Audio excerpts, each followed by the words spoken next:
Assalamualaikum warahmatullahi wabarakatuh. Baiklah anak-anak, marilah kita lanjutkan pada kegiatan pembelajaran 2, di mana kita akan membahas permutasi. Tujuan pembelajaran pada kegiatan ini adalah kalian dapat menjelaskan konsep permutasi, menganalisis permutasi melalui masalah konseptual, serta mampu menyelesaikan masalah konseptual yang berkaitan dengan permutasi.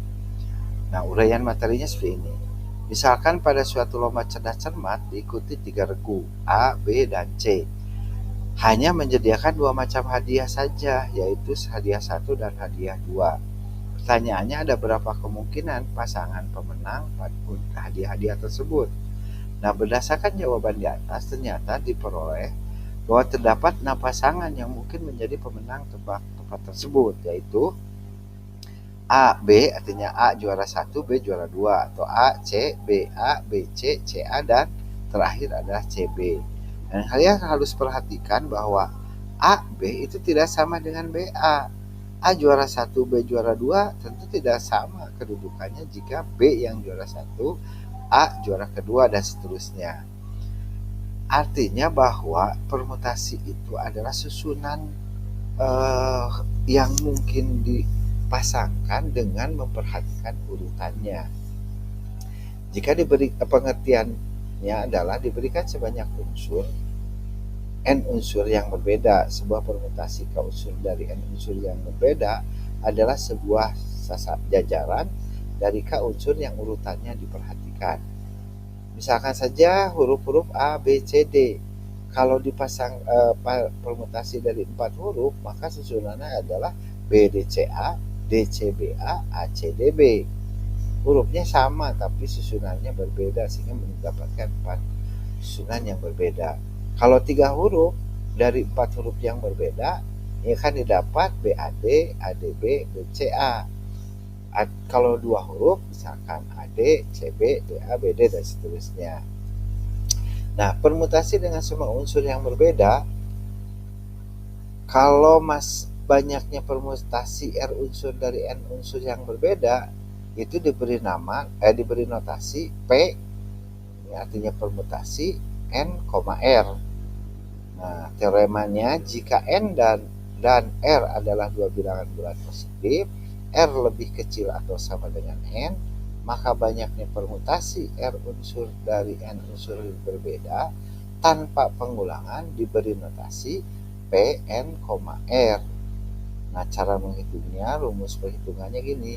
Permutasi N dari N unsur ketika dibuat susunan R unsur yang berbeda adalah N faktorial dibagi N dikurangi R faktorial.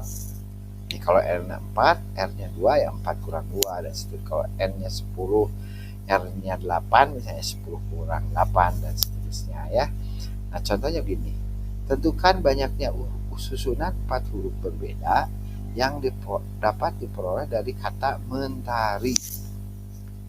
Nah, mentari ini terdiri dari 7 huruf. Nah, misalkan kita akan membuat 4 susunan dari 4 huruf yang berbeda, maka ini merupakan masalah permutasi. R-nya 4 dan N-nya 7. Kalau kita tulis dalam notasi permutasi adalah P 7,4. Nah, 7,4 itu kalau dimasukkan ke rumus perhitungannya adalah 7 faktorial dibagi 7 kurang 4 faktorial. Masih ingat kan bagaimana cara menghitung faktorial? 7 faktorial itu kan sama dengan 7 kali 6 kali 5 kali 4 kali 3 kali 2 kali 1 kalau di. Nah, karena di bawahnya 3 faktorial, tinggal putus aja sampai 3 faktorial dibagi 3 faktorial dari 7 kurang 4. Ini kan bisa dicoret kalau sudah sama. Berarti hasilnya adalah 7 kali 6 kali 5 kali 4, sebenarnya 840 susunan yang berbeda dari kata mentari gitu ya. Kemudian permutasi, saya lanjutkan dengan permutasi dengan pembatasan. Semua unsur itu berbeda. Kadang-kadang kita menemukan pembatasan dalam pemilihan penyusunan unsur-unsur tertentu. Untuk masalah seperti ini, terlebih dahulu kita selesaikan pembatasannya, kemudian baru kita gunakan kaidah pencacahan. Misalkan begini, Diketahui 5 mobil berbeda dan 4 motor berbeda yang sedang diparkir berbaris. Berapa banyaknya cara barisan kendaraan ini dapat dibentuk dengan urutan kendaraan yang berbeda? Nah, aturannya, yang pertama, 2 motor harus ada di depan. Yang kedua, 1 mobil, ini satu soal, 2 motor harus ada di depan. Yang kedua, 1 mobil di depan dan 1 motor di belakang. Yang ketiga, mobil harus berkelompok. Yang keempat, tidak boleh 2 mobil berdekatan. Maka untuk menjawab ini, jika mobil dan motor tidak dibedakan, maka terdapat 9 unsur berbeda dari 5 mobil dan 4 motor. Banyaknya cara membentuk barisan kendaraan yang berbeda itu adalah 9 unsur dari 9 unsur atau P9,9. 9 ini kan berarti 9 faktorial dibagi 9 kurang 9, ini 0 faktorial itu dihitungi 1.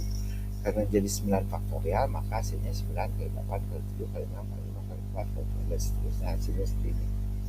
Nah yang kedua, yang A, 2 motor harus ada di depan. Maka kalau 2 motor harus ada di depan, 2 kotak, kalau ini kita masukkan ke aturan pengisian kotak, maka ini harus motor kan, baru ini bebas. Nah sekarang 2 kotak atau tempat pertama diisi dengan 2 motor yang dipilih dari 4 motor yang tersedia.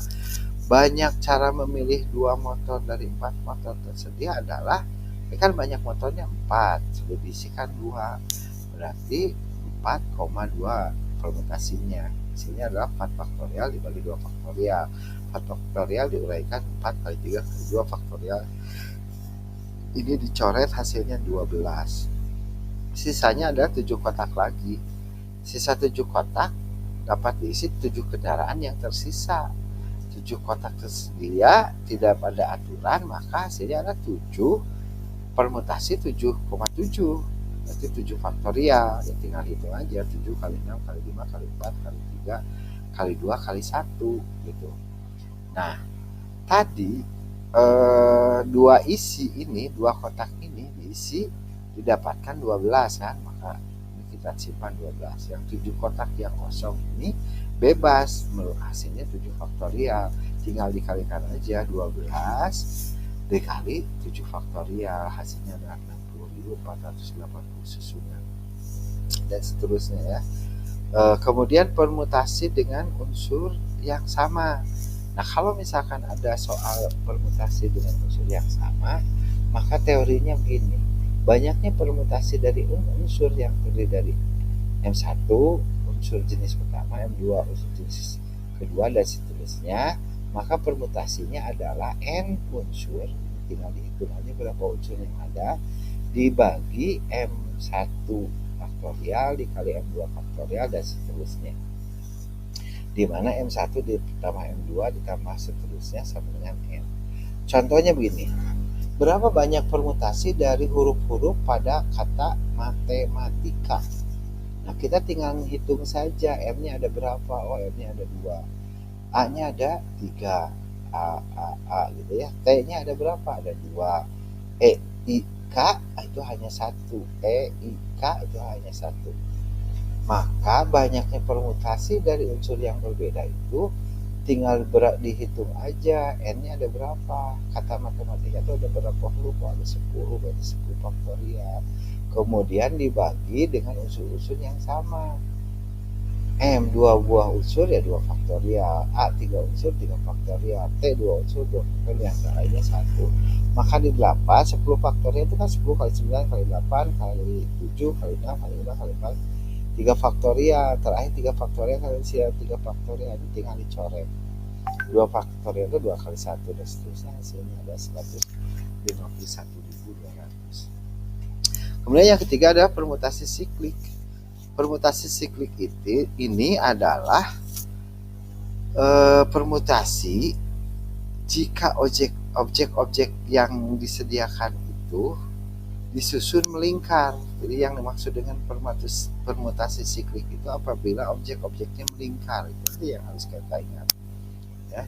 Jadi kalau ada kalimat meja bundar, ada 4 orang sidang di meja bundar, berarti ini ada 4 orang mengiringi meja bundar. Misalkan aja 3 objek A, B, C disusun secara melingkar. Bagaimana berapa susunan yang bisa dibuat? Ini kan bisa A, B, C, bisa B, C, A, bisa juga C, A, B, dan seterusnya. Jadi ada 3 buah unsur permutasi siklik yang kita duduk melingkar dari huruf A, B, dan C. Nah, definisinya dari permutasi siklik adalah banyaknya permutasi unsur N berbeda untuk N unsur berbeda yang diatur dalam sebuah lingkaran disebut permutasi siklik. Permutasi siklik dari N unsur, N itu harus lebih besar dari 1, ditentukan oleh rumusnya itu permutasi siklik. Siklik dari N unsur adalah N dikurang 1 faktorial. Jadi kalau ada 6 unsur melingkar, ya udah 6 kurang 1 faktorial saja gitu. 6 orang manajer seperti ini duduk dalam sebuah meja bundar. Berapa cara mereka untuk duduk? Ya udah tinggal permutasi siklik dari 6 orang, tinggal PS 6 sama dengan 6 dikurangi 1 faktorial aja, yang 5 faktorial. Tinggal dihitung, ingat 5 faktorial itu 5 kali 4 kali 3 kali 2 kali 1. Sini ada 120 cara dan seterusnya. Jadi yang dimaksud dengan permutasi itu adalah susunan yang bisa kita buat dengan memperhatikan urutan, kemudian ada permutasi dari seluruh unsur yang berbeda ya. Kalau ada unsurnya 10 ya 10 faktorial saja, kalau 7 faktorial kan semuanya berbeda. Kemudian kalau ada yang sama berarti unsur-unsurnya dihitung ada yang sama, nanti N unsur dibagi dengan faktorisasi dari NN yang unsur-unsur yang samanya gitu. Kemudian ada juga permutasi siklik. Kalau siklik itu kalau si objek itu melingkar gitu ya, disusun melingkar, biasanya meja bundar, tasbih, kalung, manik yang dibuat kalung melingkar dan seterusnya. Itu barangkali mudah-mudahan bisa dimengerti.